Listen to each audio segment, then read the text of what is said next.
Papa sa Marawi City ang mga sundalo at mga hinihinanang miyembro ng Maute Group. Nagsasagupa ang tropa ng militar at Maute Group sa Marawi City.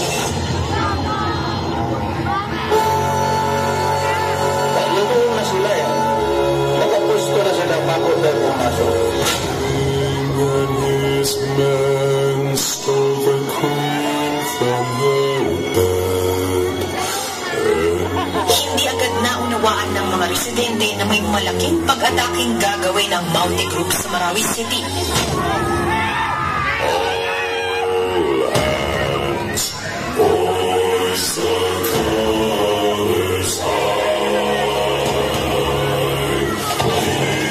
Unang araw, makikita ang ilang residenteng nakatitig lang sa mga lalaking nakaitim. Ang iba, sige lang sa pagbiyahe. I am ordering you to crash. Walang pisto.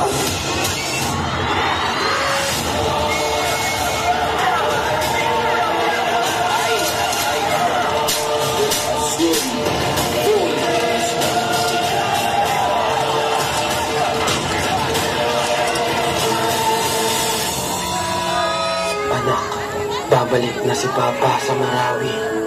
Palinis kita. Papa. Sinira ng bakbakan ang nagkabuhayan ng mga residente sa maraming kalaking lungsod.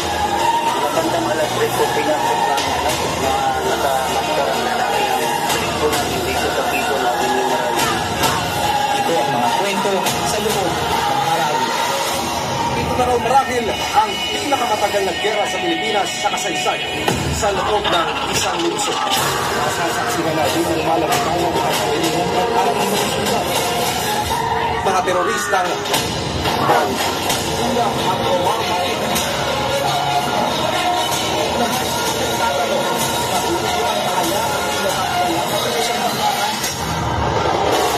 Itigil na ang ingay. Tama na ang tutuan. Itigil na ang bigmaan. I will not talk to you more kasi marami na ang sundalo ko.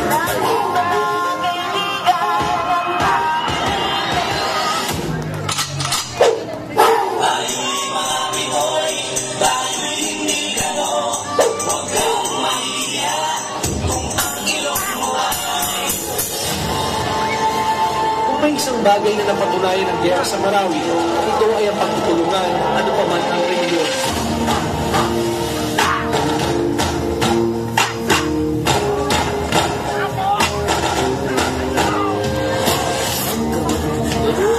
Huwag kang matatakot sa pag-uulog sa bagas ng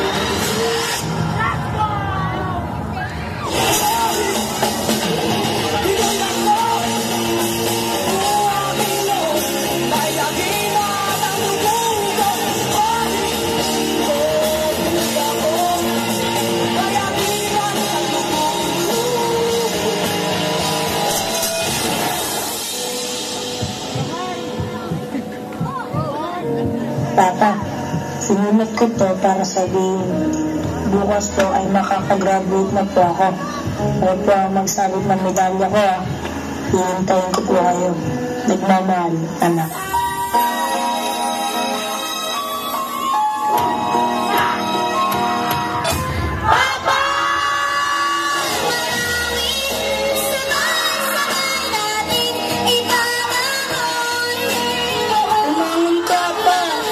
Sabi mo maglalaro pa tayo.